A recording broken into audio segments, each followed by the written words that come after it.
So, what will this video be about? Field service. I know that a lot of people who grew up as witnesses didn't like field service. I, on the other hand, used to love field service. Even from the beginning. Thought it was weird going in, because let me see, when I started, I think my first time going out, I might have been about 8 or 9. And I thought it was a little weird going and knocking on people's doors. But then I kind of got into it.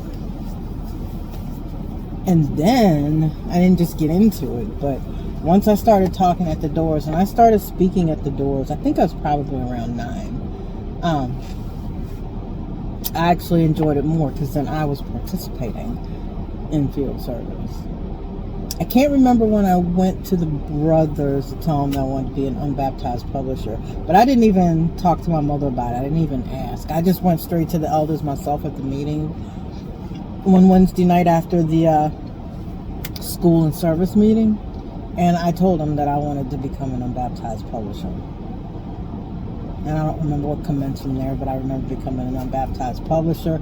Shortly after that, I joined the school.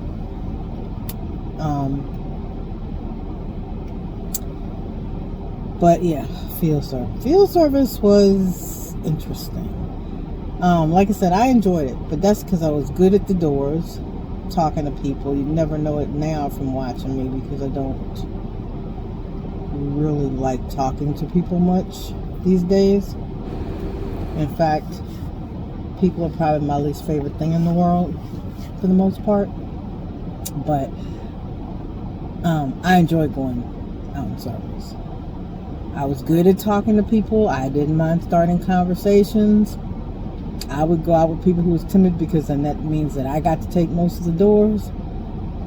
I could even go as far as to say the better I got talking to people at the doors and the more I knew the Bible from cover to cover, I probably, looking back on it now, was a little arrogant at the doors. Because I felt like, hey, I know the Bible, you don't know the Bible. And what you think you know, you really don't know because your teachings are false. Now, mind you, this is while I believed all of that. So, yeah, I was, I would be one of these people that would jump out the car to get to the doors so that I could, be the first one at the door. And again, where I was, it was a small town, so it wasn't a lot. It wasn't like it was a huge amount of people.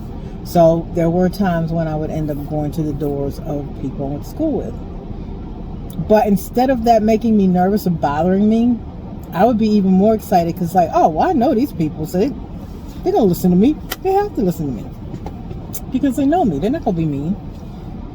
So I never minded going to the doors of my schoolmates.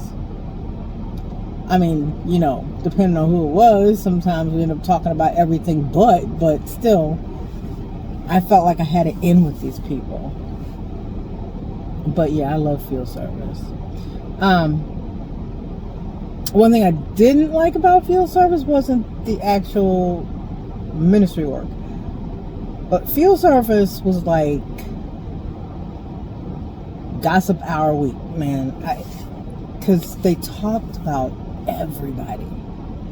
It was all up in people's business in field service. And I mean, I would get into it too. I mean, because you're in that environment and it's almost like you just, the association, so you do it too. But that was one thing I didn't like about field service. And some of the times, because some of the people that would get talked about were some of the ones that were my friends or that I liked or that I understood better. And now this was because there was one of these people that always used to associate with the underdogs, people who weren't popular in the congregation or that other people didn't like.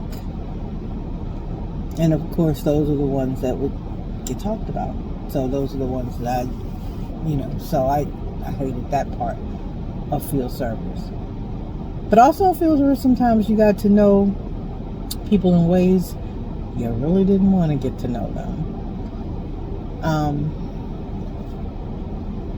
Field service was where I had this brother tell me that I was ugly.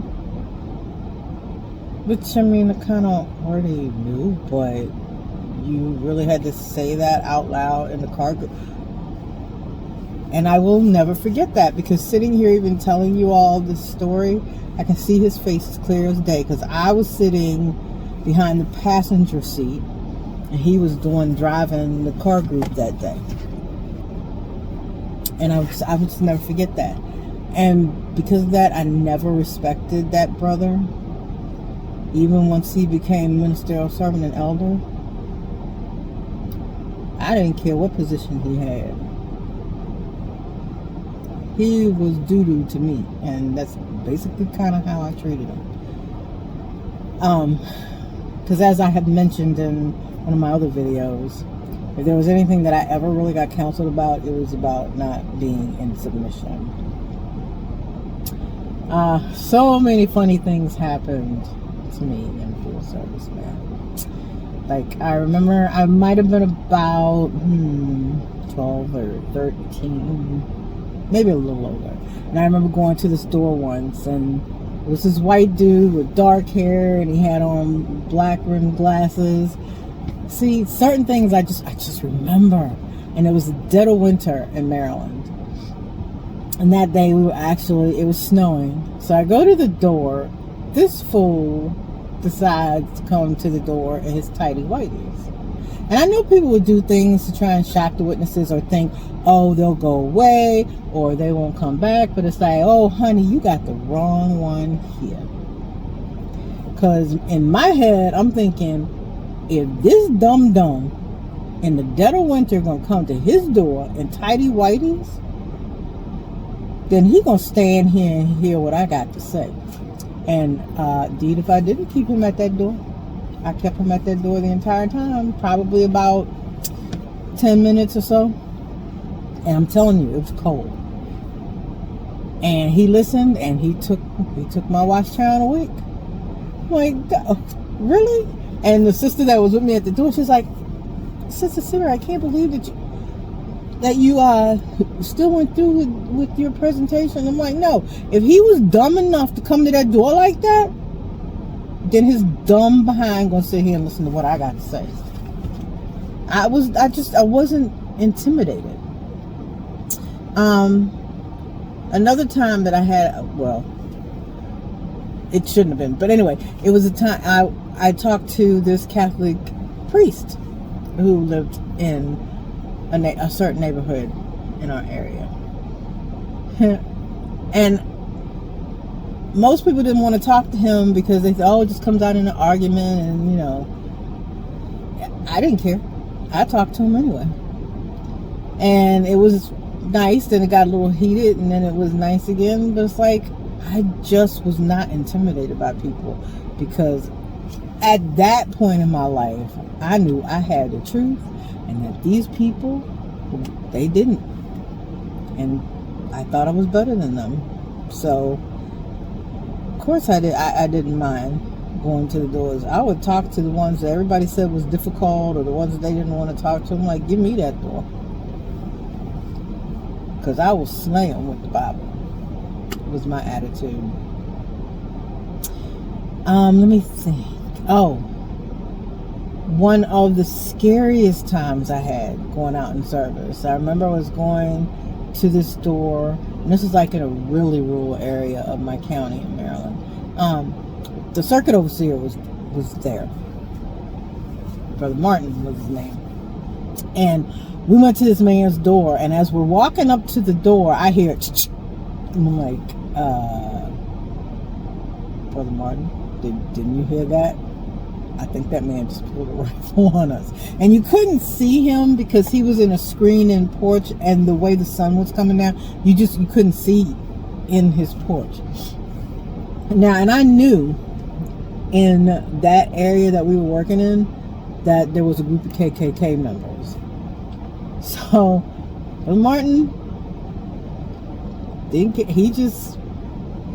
he talked to the dude, told him why we were there, and he says, not to cause any harm, we just wanted to share some good news with you today, sir. But I can see, you're not really ready for it, so you have a good day, and we'll talk to you again later.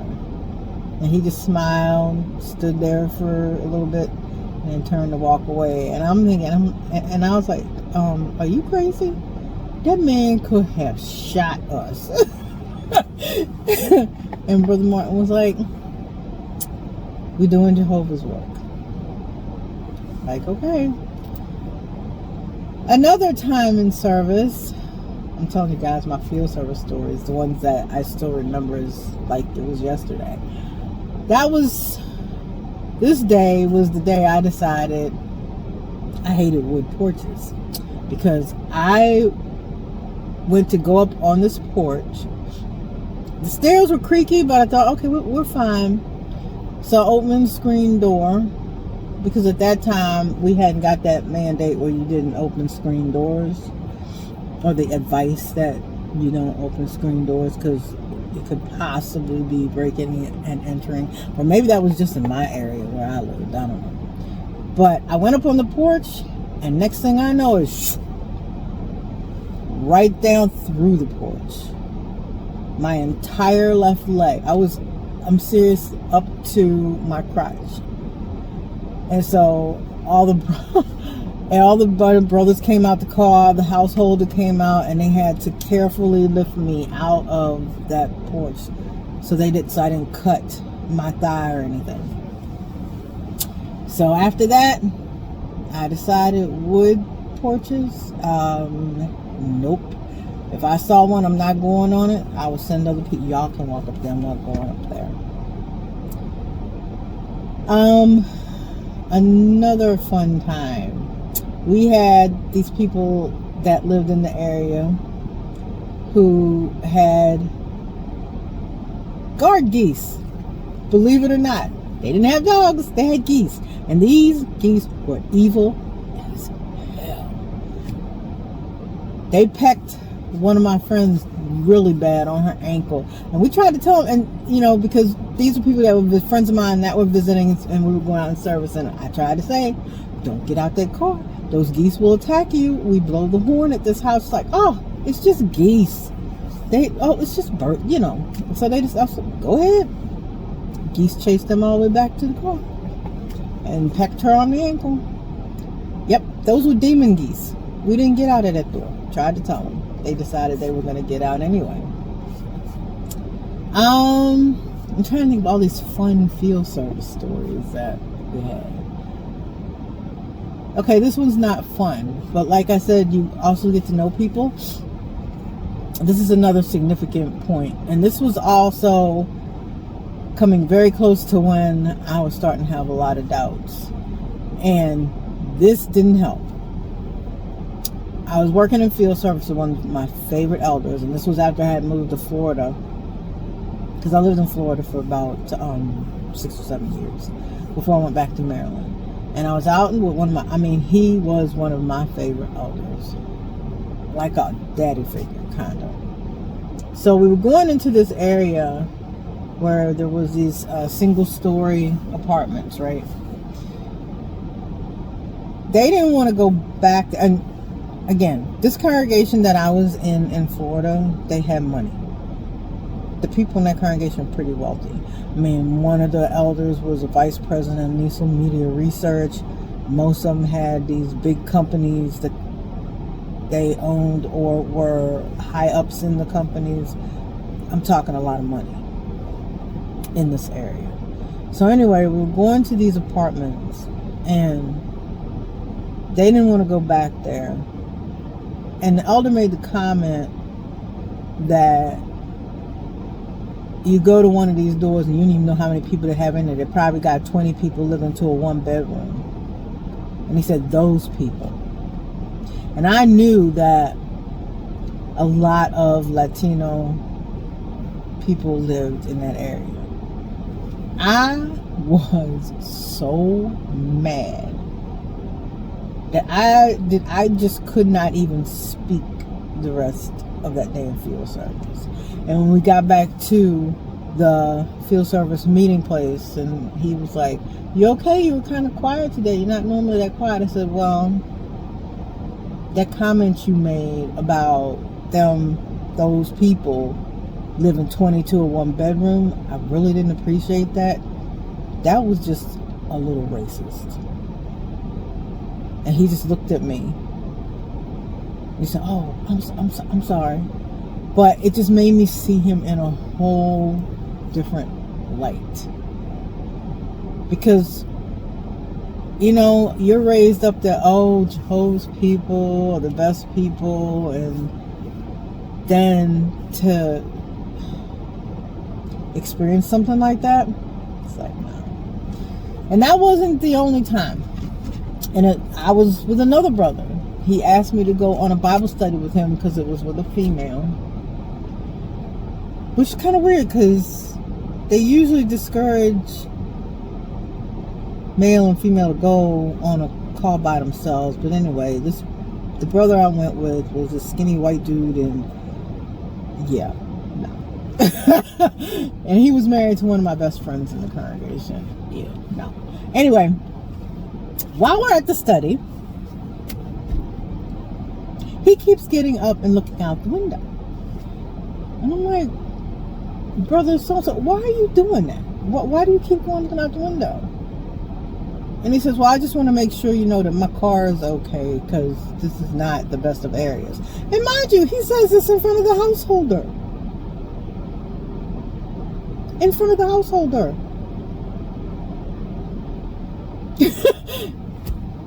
And all I could do was roll my eyes. Because I'm like, this is how I was starting to feel about this congregation. Is making me sick. You really make me sick. And so I was starting to see what the underlying attitude of this congregation was. And like, there was another time, the elders from this is in Florida, congregation in Florida, sent me and my best friend, the one that I told you all about in the other video, that I had got the ultimatum where I had to either bring her in the truth or end the relationship, because she moved down to Florida eventually too. So they sent me and her to, I guess it was an inactive sister. So they sent us to go see her, to encourage her to come to the memorial. So we get there, we sit down, we talk, and she just says out of the blue, "I guess they sent you all, huh? Because since I'm black, so they send the black people to come talk to me." And I just look at my friend and I'm like, maybe, I don't know. And so she was like, "Well, how long you all been in that congregation?" I don't want to say the congregation's name, but she's like, "How long you all been there? You all must be new if you don't realize that those people are, they bigoted in that congregation." But in my head, I'm thinking, because of the comment the one brother made about the apartments, and then the one who kept looking out his place with his car, yeah, I was already starting to think that. So anyway, eventually I moved out of that congregation. I went to another congregation that had my kind of people in it. But yeah, wow. But these are just basically, I was going into field service stories. I'm going to go into another video. I'll talk about that congregation in Florida, because there was a lot that went on there that I can tell you guys about that congregation. Sorry for an interruption in the recording, guys, but the video recording just stopped. I had a message on the phone that said the camera was too hot to continue the recording. So I'm picking up now after I've just come out of the shelter, doing my couple hours of volunteering for the day. Yeah, so I basically told you most of the stories from service. There are, of course, a lot more.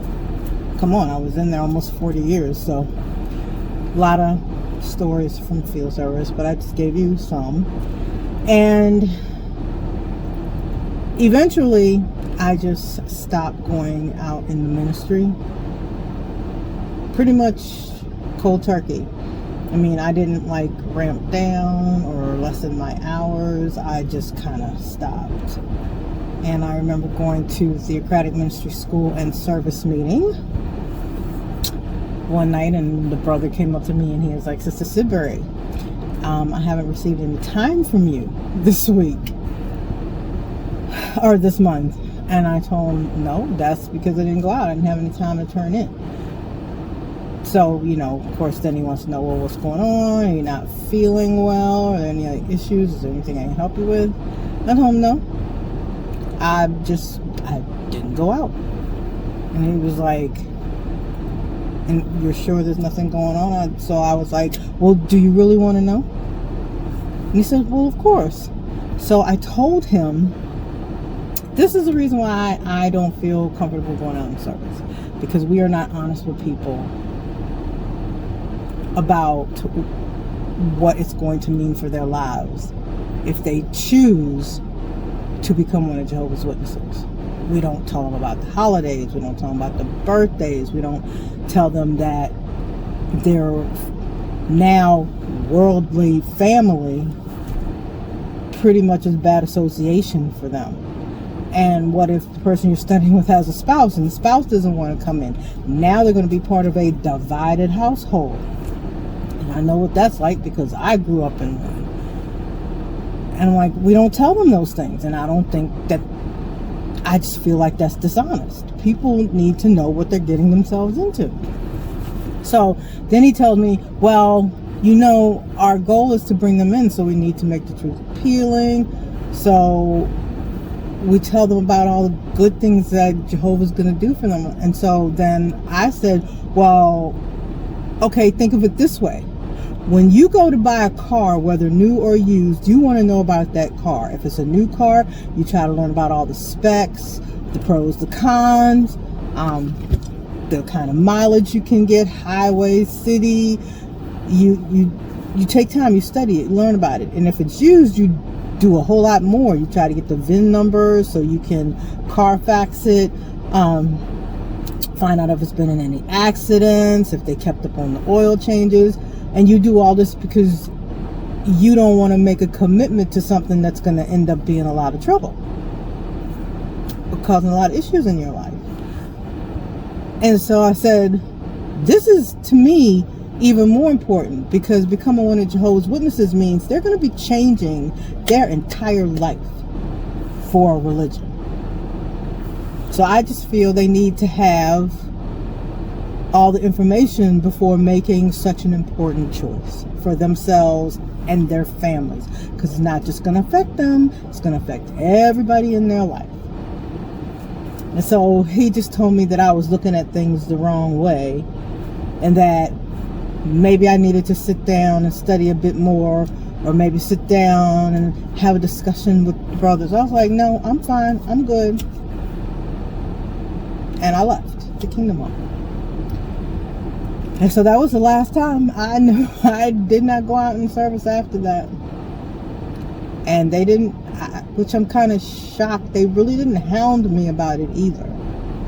Especially considering that I was one of their former pioneers and somebody who was pretty active, who had actually brought people into the organization. I would have thought they would have hounded me more, but they didn't. So I couldn't even tell you the last time I was out in the ministry, because it's been so long. Because that was at least a couple of years before I walked away for good. So that's field service. What are your field service stories? Any funny stories? Any shocking stories? Let me know. Leave them in the comments. I'd love to hear. All right. I'm going to sign off now. This is Karen, aka Stepford Escapee, and you guys have a fantastic weekend. Peace.